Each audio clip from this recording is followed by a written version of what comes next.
Hello friends, welcome back to my channel bits and bytes. आज का जो series हम स्टार्ट करने जा रहे हैं वो है बेस्ड वर्ड पर, यानी माइक्रोसॉफ्ट वर्ड पर। और जैसा कि आप जानते हो कि जो माइक्रोसॉफ्ट वर्ड है ये एक वर्ड प्रोसेसर है और एमएस ऑफिस पैकेज का एक पार्ट है। एमएस ऑफिस पैकेज हमारा एक ऐसा कॉम्बिनेशन होता है सॉफ्टवेयर्स का, यानी कोई भी पैकेज एक सॉफ्टवेयर का कॉम्बिनेशन होता है, यानी जिसमें बहुत सारे सॉफ्टवेयर्स होते हैं और हर एक सॉफ्टवेयर का अपना एक टास्क होता है और उसी टास्क के बेसिस पे वो आपका जो डेटा है उसको आपका कैलकुलेट करते हैं या उस पर वर्क आपका टास्क परफॉर्म करते हैं। उसी पैकेज में आपका एक सॉफ्टवेयर है जो कि फर्स्ट सॉफ्टवेयर है, दैट इज़ एमएस वर्ड, जिसे माइक्रोसॉफ्ट वर्ड भी कहा जाता है। और क्योंकि ये एक वर्ड प्रोसेसर है तो वर्ड प्रोसेसर का मतलब है कि ये एक ऐसा सॉफ्टवेयर है जो कि डॉक्यूमेंट के लिए वर्क करता है, यानी डॉक्यूमेंटेशन का काम करता है।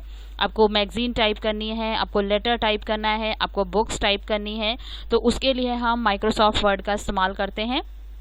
तो सबसे पहले हम देखते हैं कि जो माइक्रोसॉफ्ट वर्ड है वो एक माइक्रोसॉफ्ट के थ्रू डेवलप किया हुआ पैकेज है। तो आपका जैसे आपका जो OpenOffice.org भी आपका एक पैकेज है जो कि सन माइक्रो सिस्टम के थ्रू बनाया गया है, जिसमें भी आपके सेम उसी टाइप के सॉफ्टवेयर्स हैं जैसे कि आप एमएस ऑफिस पैकेज में पढ़ते हैं। फ़र्क सिर्फ उनके नाम का होता है। जैसे कि अगर आप एमएस ऑफिस पढ़ रहे हैं तो एमएस ऑफिस में आपका डॉक्यूमेंटेशन से रिलेटेड जो सॉफ्टवेयर है दैट इज़ एमएस वर्ड, और OpenOffice.org में आपका जो सॉफ्टवेयर है उसे हम राइटर के नाम से पढ़ते हैं। फैसिलिटीज़ दोनों सेम होती हैं, फीचर्स भी आपको सेम मिलेंगे, बट एक दो टर्म्स आपके अलग हो जाते हैं, बाकी जो ओवरऑल आपका कंसेप्ट है वो दोनों में सेम होता है। तो सबसे पहले कि जो वर्ड प्रोसेसर है उसको फर्स्टली रिलीज़ किया गया 1983 में 25 अक्टूबर को। ये इसका रिलीज़ डेट है, ये आपको याद रखिएगा, कभी कभी पूछा जा सकता है।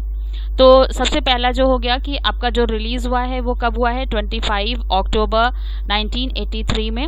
फिर जो वर्ड प्रोसेसिंग सॉफ्टवेयर है वो बेसिकली किसके लिए यूज़ किया जाता है, आपके टेक्स्ट के लिए यूज़ किया जाता है, डॉक्यूमेंट्स के लिए यूज़ किया जाता है। जैसे आप रेज्यूमे बना रहे हैं, रिपोर्ट कर रहे हैं, बुक टाइप कर रहे हैं, ऐसे बहुत सारे काम जो कि आप टाइपिंग के थ्रू परफॉर्म करते हैं, वो सारे टास्क आप एमएस वर्ड में कर सकते हैं।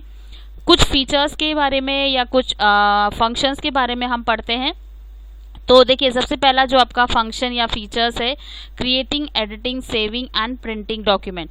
तो जैसे अगर आपको डॉक्यूमेंट यानी आपको कोई लेटर बनाना है, फिर आपने मान लिया लेटर बनाया और उसमें कोई चेंजेस करने हैं तो वो चेंजेस भी आप कर सकते हैं। फिर उसको सेव कर सकते हैं। आपको मालूम है किसी भी फाइल को अगर आप फर्दर यूज़ करना चाहते हैं तो आप उसे सेव करके छोड़ देते हैं। तो आपने क्या किया, उसको सेव कर दिया, प्लस आप उसे प्रिंट कर सकते हैं अगर आप उसका हार्ड कॉपी चाहते हैं। सेकेंड जो उसका फीचर है वो है कॉपिंग, pasting, moving and deleting text with in a document. यानी आपने जैसे ये एक डॉक्यूमेंट बनाया और उसमें अगर आप कोई भी लाइन में कोई चेंजेस करना चाहते हैं, यहाँ पर आप इसका कलर चेंज करना चाहते हैं तो आप इसका कलर चेंज कर सकते हैं, ठीक है। आप इसे अंडरलाइन करना चाहते हैं तो आप अंडरलाइन कर सकते हैं। यानी आपका जो टेक्स्ट है उसमें किसी भी तरह का आप चेंजेस कर सकते हैं। अगर आप इसको डिलीट करना चाहें तो आप इसको डिलीट कर सकते हैं। अगर आप वापस जो है उसमें अपडेट करना चाहते हैं तो अपडेट कर सकते हैं। थर्ड आपका formatting text such as font type, bolding, underline और इटलाइजिंग। तो आपको मालूम है कि हम बोल्ड कर सकते हैं, जैसे अभी मैंने आपको दिखाया कि हमने अंडरलाइन किया, बोल्ड किया, इटैलिक किया। तो आप जैसे चाहें, उसके अलावा आप कलर चेंज कर सकते हैं, साइज़ चेंज कर सकते हैं। अगर आपको साइज़ चेंज करना है तो साइज़ चेंज कर सकते हैं। इसका मतलब फॉर्मेटिंग का सिंपल मतलब होता है कि आप अपने टेक्स्ट को कैसे इम्प्रूव करते हैं, कैसे उसकी क्वालिटी को इन्हांस करते हैं। नेक्स्ट आपका आता है formatting, creating and editing tables. तो आपको मालूम है कि हमारे एमएस ऑफिस पैकेज का जो सेकेंड सॉफ्टवेयर है वो है एक्सेल, जिसमें आपको टेबल्स पे काम करने का फीचर मिलता है। बट अगर आप उसके बजाय अगर आप वर्ड में आपको कहीं टेबल का काम है, आप बुक बना रहे हैं, बुक टाइप कर रहे हैं और उस बुक के बीच में आपको कोई टेबल इंसर्ट करनी है, तो आप यहाँ पर इंसर्ट पे जाकर आप टेबल के थ्रू टेबल इंसर्ट कर सकते हैं। यहाँ पर आपको दो ऑप्शन मिलते हैं। पहला जो ऑप्शन है वो है आपका इंसर्ट टेबल का, जहाँ पे आपको रोज और कॉलम्स मिलते हैं, आप उसे इंसर्ट कर सकते हैं। सेकंड जो है वो है आपका ड्रॉ टेबल का, तो आपको एक पेंसिल मिल जाती है और आप उस पेंसिल के थ्रू आप अपना जो टेबल है उसको ड्रॉ कर सकते हैं। अपने अकॉर्डिंग रोज एंड कॉलम्स बनाता सकते हैं, जिस तरह के आपको रोज चाहिए, जिस तरह के आपको कॉलम्स चाहिए, उनको आप बना सकते हैं। तो ये आपका बेसिकली क्या हो गया, ये आपका टेबल फीचर हो गया जो आपको मिलता है। सेकेंड जो है आपका वो है यहाँ पर inserting elements from other software such as illustrations और फोटोग्राफ्स। वर्ड आपका एक ये भी वर्ड की क्वालिटी है कि वो आपको इंसर्ट करने की परमिशन देता है, अलग अलग चीज़ें इंसर्ट कर सकते हैं। जैसे कि अगर आप पिक्चर्स इंसर्ट करना चाहते हैं तो आप कोई भी पिक्चर जो आपके सिस्टम पर है या जो आपके वर्ड की गैलरी में है उससे आप पिक्चर इंसर्ट कर सकते हैं। और उसके अलावा अगर आप शेप्स इंसर्ट करना चाहते हैं तो यहाँ पर आप इंसर्ट में शेप्स में जाके डिफरेंट शेप्स इंसर्ट कर सकते हैं, जिस तरह का आप शेप चाहिए उस तरह का शेप इंसर्ट कर सकते हैं। तो जो आपका ये फीचर है कि आप एलिमेंट्स को अदर सॉफ्टवेयर से भी अगर आप करना चाहें तो वहाँ से भी आप कर सकते हैं। कोई प्रेजेंटेशन है या कोई बाहर का इमेज है वो आपको यहाँ पर करना है तो आप कर सकते हैं। फिर करेक्टिंग स्पेलिंग एंड ग्रामर, ये बहुत इंपॉर्टेंट फीचर है कि मान लिया अगर आपने यहाँ पर कोई भी लाइन लिखी, जैसे कि यहाँ पर फोटोग्राफ लिखा हुआ है और इसको हमने क्या किया, यहाँ पर हमने इसकी जगह पे ई लिख दिया यानी स्पेलिंग गलत लिख दिया, तो क्या होगा कि यहाँ पर आपका जो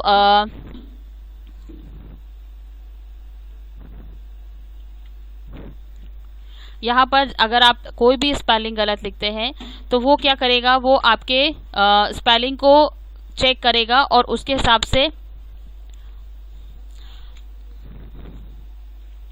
देखिए, जैसे यहाँ पे मैंने अपना नाम लिखा और यहाँ पर अपने नाम के आगे मैंने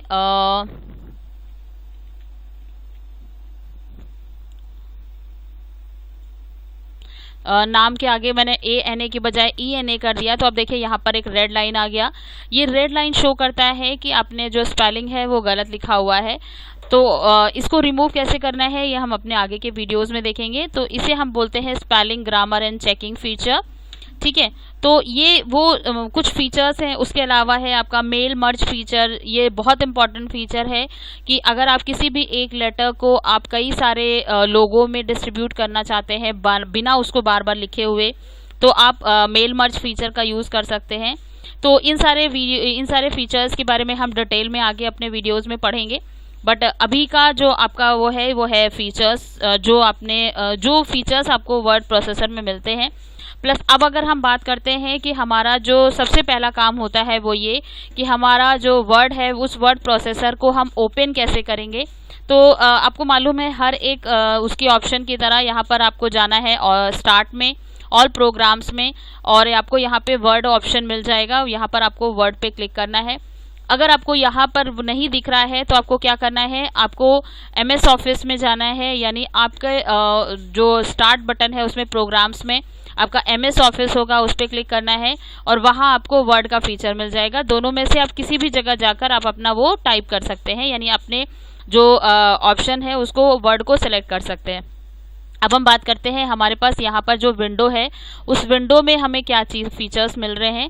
तो हम सबसे पहले देखें तो हमारे पास में जो सबसे पहला आपका जो है वो है आपका टाइटल बार, जहाँ पर आपके डॉक्यूमेंट का नाम लिखा रहता है, प्लस आपके सेव का एक आइकन बना हुआ है और फाइल का। उसके बाद जो सेकेंड आपका है उसे मेन्यू बार कहते हैं। मेन्यू बार में आपके पास में कई सारे मेन्यूज़ हैं, जैसे फाइल टैब है, इसे हम टैब भी बोलते हैं। तो फाइल टैब है या फाइल मेन्यू है, होम टैब है, इंसर्ट है, डिज़ाइन है, पेज लेआउट है, रेफरेंसेस है, मेलिंग्स है, रिव्यू है, व्यू है, और ये सारे टैब्स के अलग अलग वर्क हैं। जैसे कि अगर हम बात करें फाइल टैब की, तो फाइल टैब में आपको ऑप्शंस क्या मिलते हैं कि आप नई फाइल, अगर आपको नया डॉक्यूमेंट क्रिएट करना है, पुराना एग्जिस्टिंग को ओपन करना है, सेव और सेव एज, मतलब देखिए सेव और सेव एज दो ऑप्शंस होते हैं। अगर हम फर्स्ट टाइम में कोई फाइल क्रिएट कर रहे हैं तो हम सेव बटन पर क्लिक करते हैं, और अगर हम डुप्लीकेट कोई फाइल बना रहे हैं, यानी एक फाइल हमारे पास ऑलरेडी है और हम उसके एक डुप्लीकेट फाइल ओपन कर रहे हैं, तो हम सेव एज पे क्लिक करते हैं। प्रिंट, अगर आप उसका हार्ड कॉपी लेना चाहते हैं इसी तरीके से आपके पास है होम। होम में आपको ये टूल बार मिलते हैं, इसे क्विक एक्सेस टूल बार भी कहते हैं।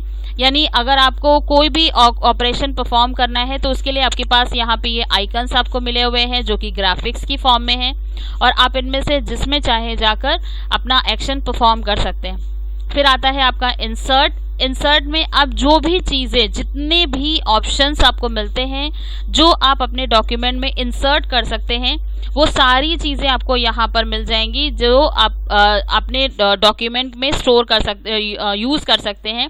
चाहे वो चार्ट हो, चाहे वो आपका शेप्स हो, चाहे टेबल हो। तो इंसर्ट मेन्यू के अंदर वो सारे ऑप्शंस आपको मिलते हैं जो आप अपने सॉफ्टवेयर के अंदर इंसर्ट कर सकते हैं, यूज़ कर सकते हैं। डिज़ाइन, आप अपने सॉफ्टवेयर का यानी अपने डॉक्यूमेंटेशन में किसी भी तरह का एडिटिंग यानी अपडेशन करना चाहते हैं, उसका लिखने का पैटर्न चेंज करना चाहते हैं, थीम्स लेना चाहते हैं, कलर चेंज करना चाहते हैं, फॉन्ट चेंज करना चाहते हैं, या वाटरमार्क लगाना चाहते हैं, पेज बॉर्डर या पेज कलर सेट करना चाहते हैं, तो ये सारी चीज़ें आप डिज़ाइन में कर सकते हैं। यानी एक तरीके से आप अपने पेज को डिज़ाइन कर रहे हैं, जैसे ड्राइंग हम करते हैं वैसे। फिर उसके बाद आता है पेज लेआउट। इसमें आपको वो सारे ऑप्शंस मिलते हैं जिसमें आप पेज के प्रीव्यू को चेंज कर सकते हैं। यानी आपको पेज को, अगर आप पेज प्रीव्यू में अगर आपका मार्जिन क्या होना चाहिए, आपका ओरिएंटेशन कैसा होना चाहिए, यानी आपको वर्टिकल ऑर्डर में चाहिए या हॉरिजॉन्टल में चाहिए, मीन्स पोर्ट्रेट चाहिए या लैंडस्केप चाहिए, कॉलम्स कितने कॉलम्स में है। जनरली आप जानते हो कि ये हमारा एक सिंगल कॉलम है, इसीलिए हम एक लाइन से सारे जो लेटर्स हैं वो लिखते चले जाते हैं।